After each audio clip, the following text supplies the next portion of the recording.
We will have a new US Open champion on the women's side after Jelena Ostapenko ousted Iga Swiatek in 3 sets last night to advance to the quarterfinals. The result also guarantees a new world number 1 with Aryna Sabalenka now taking the mantle. I'll talk about how Ostapenko pulled it off and look ahead to her quarterfinal match with Coco Gauff here on Grand Slam Tennis News Today. That rhymed, by the way. Anyways, cue the intro.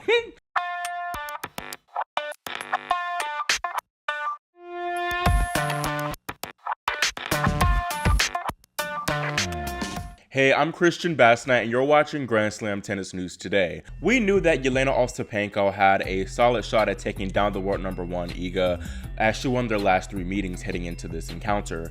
However, they had not played since 2022 in Dubai, right before Iga went on that incredible 37-match win streak, but I, for one, believe the Post's appetite for revenge would feed her with the W. Talking about the match, Iga got broken in the first game of it, but she played incredible tennis afterwards in the opening set. Her serve was on point, and not only was she hanging with Ostapenko from the ground, but she often out-hit her and won much of those exchanges. After she claimed the opening set, Iga went off the court to, I guess, use the bathroom, and she changed her outfit on court, which was a little bit weird, but I think that could have been to her detriment, as during that pause when Iga went off the court, Jelena went over to go talk to her coach, and I guess her coach gave her pointers on things that she could improve on in the second set, and she took full advantage of them. Now, the big turning point of the match was in the second game of that second set. Swiatek was up 40-15 on her serve, but Ostapenko rode off 4 consecutive points to break before she raced up to her 4-1 lead. Swiatek did fight back, and she got us back on serve at 3-4, but from 3-4 onward,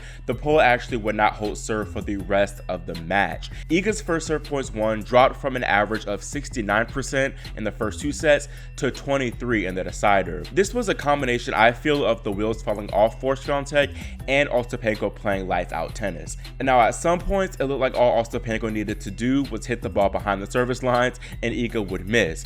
I think some of that was due to the pressure Ostapenko imposed on her. Jelena was consistently teeing off on Iga's second serves, and sometimes even her first serves. Ostapenko is notorious for being very hot and cold. It's why she plays so many 3-setters. Unfortunately though for Iga, Jelena's hot streak lasted the final 2 sets. I did expect Iga to find something different, even though she went down that first break in that decider. I thought that she'd break right back, and I believe she had a break back point, or if she didn't, she came close to breaking right back immediately. But when she was not able to get that break back immediately, I think that's when the wheels fell off for her. I was expecting a similar comeback like how she did at this year's Rolling Girls final, even when she was down, double break. Even still, I was expecting her to come back and win this match, or even if she didn't come back, at least make the third set competitive and make Ostapenko work for it. But Jelena, she dang near bageled her. She won that set 6-1 in the deciding set. She just completely ran away with that, and that was a big surprise to me. Iga just did not hit with enough pace or depth on her shots, and she didn't have the moxie to match Ostapenko, and I think that's where the matchup troubles her. Iga can be a little bit one-dimensional at times, and when her strokes are off, she doesn't have a serve like a Serena to save her. Plus, she didn't incorporate enough variety to trouble Ostapenko. She could have varied the pace and spin, maybe throwing some heavy, high looping balls to kind of get the ball out of Ostapenko's strike zone, but she kept trying to go pound for pound against Jelena, and that just was not working. Ostapenko said before this match that she tends to play better against top players like Iga because she is somewhat more of an underdog in these type of encounters, and I think that was a major factor in this match. She echoed these sentiments in her post-match press conference, saying, "I had nothing to lose today. I knew it was going to be a tough match. I was ready for a battle. Even the first set, I couldn't find my game that way, but I was fighting and trying to find my game and be aggressive. I also knew that she would have all the pressure because she's obviously number 1. I think if she lost against me today, she loses the number 1 spot. Yes, the loss means the Iga streak of 75 straight weeks at number 1 will come to an end on Monday, September 11th. Now, before I get into my praise for Sabalenka, I do want to give Iga her 10s on an incredible streak at number 1. She took the mantle well from Ash Barty. I think she ascended to number 1 back in April 2022, and I couldn't think of a better, more deserving number 1 than she. She came a little bit close to dropping the number 1 spot a few times this year, but she managed to, prevail and did her job. And honestly, I feel like she shouldn't have won the US Open last year, but she was able to win playing, maybe her CT level tennis. And this year, I felt like she played even better.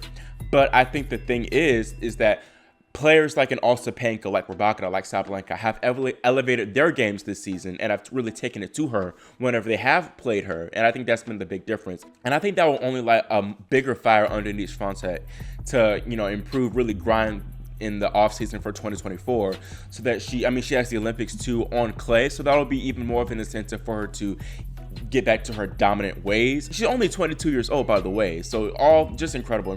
Focusing now on Aryna, she will rise to the top spot for the first time ever in her career, and she becomes the 29th women's #1 in WTA history. I cannot express how happy I am for Aryna that she has this moment. She said that her goal was always to win a Grand Slam and to get to #1 for her late father especially, and she did that in just this season alone, so I'm super happy for her. She deserves it, especially with everything that she went through growing up trying to play tennis. Her financial background wasn't the best. Her story is an inspirational one. It goes to show that you can come from humble upbringings, and as long as you have the hard work and you have the discipline, you can reach the greatest heights. Now, focusing back on the exiting #1 Iga, the Pole was not happy at all with her performance, telling the press afterwards, "She plays well against me. She always did that. But I'm just surprised that my level changed so drastically, because usually when I play bad at the beginning, and then I kind of catch up or just problem solve. This time it was totally the opposite. I don't really know what happened with my game. I felt no control suddenly. I didn't really know why I started making so many mistakes. My mistakes were so huge, and I had no idea why I suddenly couldn't return.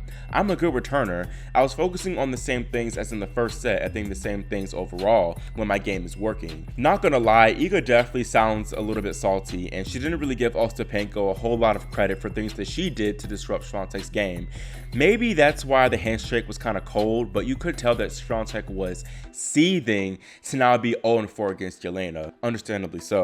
Meanwhile, focusing on the victor, Ostapenko has now reached the quarterfinals or better at all 4 slams, and she will be gunning for her first major semifinal appearance since when she won Roland Garros 6 years ago. Standing in the way of that happening is 6-seed Coco Gauff, who ended Caroline Wozniacki's Cinderella run yesterday with a 6-3, 3-6, 6-1 win. Gauff is the first American teen to make back-to-back last 8 appearances in Flushing since Serena did it over a decade ago. Gauff will have to play better than she did against Carol, because Jelena would not let her get away with some of those mid-court shots she kept hitting against Wozniacki. Like her match with Iga in Cincinnati this year, Gauff needs to go after both her first and second serves, because the Latvian will punish her if she just tries to roll it in the box with not much pace behind it. I am worried about Coco here, because leading up to their Aussie Open encounter earlier this year, the American was able to get away with average level tennis in her matches prior, but the level increase required to take down Ostapenko was too much for her, and she got done and dusted in straight sets. Here in New York, we saw how bad Coco struggled in the opening set against Elisa Mertens in the 3rd round, when the Belgian just completely took it to her and honestly out-hit her. Mertens did let her foot off the gas towards the end, but Ostapenko will not. She'll keep applying that pressure from the first ball to the last. I think Coco will come into this match with a better game plan than she did in Australia, which will help her towards the end. She has coach Brad Gilbert behind her, and Gilbert did help her crack the code against Swiatek at Cincinnati, so why not the same here? Jelena also is very streaky, and if Coco is more opportunistic here than she was in Melbourne, I think that she could move through in straight sets, to be totally honest. I don't think that will happen though, but a Jelena letdown is pretty possible. Unlike with Swiatek in the round prior, Ostapenko is not going to be the underdog in this match. She's already beaten Gauff in a slam this year. Plus, she literally just beat the world #1 Iga, who looked to be a strong favorite to win this whole thing. Because of all that, I do think Coco will prevail to make the semifinals in Flushing. Briefly talking about the other quarterfinal in the top half, we have Karolina Muchova taking on Sorana Cirstea. Cirstea, by the way, will compete in her first slam quarterfinal in 14 years, which is insane. That's all I have today, and let me know in the comments who you think will prevail between Gauff and Ostapenko. Also, how long do you think Aryna will hold the #1 spot for? Leave your thoughts in the comment section below, and subscribe and click the notification bell so you're notified whenever I post new content. Thanks for watching, and I'll see you soon here on Grand Slam Tennis News Today.